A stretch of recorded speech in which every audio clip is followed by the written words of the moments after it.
Hello and welcome back everyone. In today's video I wanted to review this knife that I bought, and that is the Buck Slim Hunter. Now this knife is a sort of a replica. It's a throwback to the original Buck 110 type of knife, except with some improvements. Everyone knows the Buck 110. It is a classic knife, and I own one too. I think pretty much anyone who is a knife collector has at least one, if not more, Buck 110 knives in their collection. I mean, it is a very iconic American knife. This is the knife that everyone's dad, uncle, grandpa, someone that you know swears by this knife, and they have a certain story to tell about it, and they're not wrong. I mean, these knives are great. Now this one is a new one, and but that still doesn't mean that it is made of bad quality. It has excellent brass bolsters and great wood scales here, but we're not talking about this knife today. We're talking about this one. The Buck Slim is essentially this knife put on a bit of a diet, and hence you get it to be slim. As you can see, the handle scales are slim, and there are some other benefits to that too, but the blade length is not compromised, in my opinion. Now let's go over certain features of this knife that I really like. We can also compare it to the original Buck 110. And there's actually one thing that I don't like, and I probably should get that out of the way before I even continue with the rest of the review. And that is the fact that this knife does not have a metal liner. The scales are out of this polymer, which is quite sturdy, but there's no metal insert inside, which I would have liked to have seen. Now, with that being said, do I fault the knife? Not at all.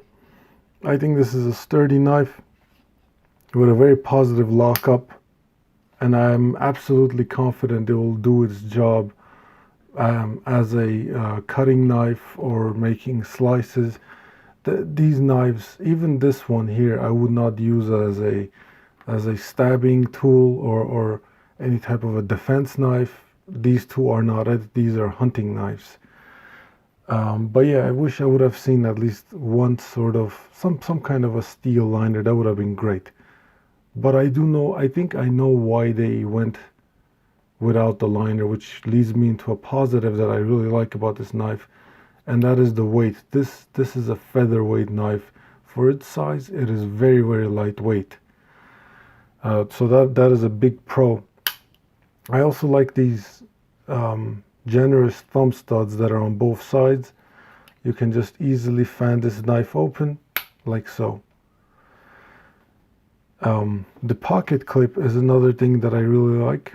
It's very sturdy, even though it's a bit of a short clip. I'll show you here, but it's extremely sturdy. I mean, it's got some good grip, and it is one of my favorite types of pocket clips. That is, it's a low profile pocket clip.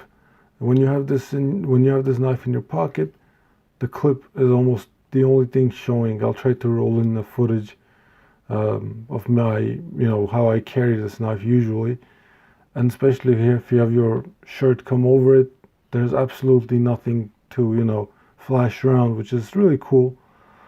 Especially now that people are a little hesitant, they're a little worried when they see you carrying a pocket knife. They won't see you carry this. It's really low riding. Won't come out of your pocket anytime soon, unless you want it to, of course. And another thing that I really also liked was the fact that this knife was shaving sharp when it came out of the box. Now I'm not going to demonstrate it on my hands because I don't want you to try to do this.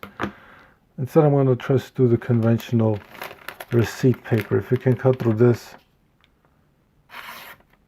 like that, you can take my word that it is quite sharp. Now, I mean, I did cut through some cardboard, so it's not as sharp as it was out of the box, but rest assured, let me see if I can do a standing cut. So, you know, as they say, the proof is in the pudding. If I can cut through receipt paper, this thin stuff, that easily, it'll probably be sharp enough for, you know, everyday work. Now, speaking of the blade, this is Buck's 420 HC or some sort. They have their own proprietary steel, but I could tell you, I mean, it's a good steel. It's not one of the exotic wonder steels, but touching it up is also, you know, as easy as it gets dulled down. How you get this knife is you'll get it in this box. Well, at least that's how I got it. You can see here, made in America, which is really good. I really, you know, support American-made companies, so that's a big plus for me too.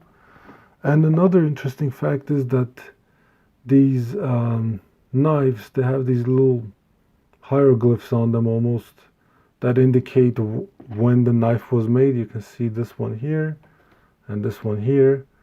I'll try to find out. I think they started doing this from the 80s. I'm not as, you know, fluent in reading those hieroglyphs as I am with reading the bottom ends of Zippos. So, as it turns out, my Buck 110 was made in 2017, and the Buck Slim is made in 2019. You can see here all of the different year codes, and it seems like they started to put the codes from 86 onward. But yeah, that's what I have to say about this knife. Overall, I really like it. You carry this in a tip-up manner, and yeah, the grip is really good and safe for the missing liners, the missing metal liners. I really do think this is a good knife for EDCing, if it is okay to do so in your jurisdiction, because this knife, I think, is pushing it for where I live. It is kind of on the longer side, but still is not overtly large. And the fact that it's lightweight makes it a good carry option. Let me know what you think in the comments below, if you would carry this knife, if you've had, you know, good luck, bad luck, anything like that. Consider sharing this video with someone who would find this interesting. Hit a like button if you liked the video, and subscribe to see more videos like this. Thank you and have a great day.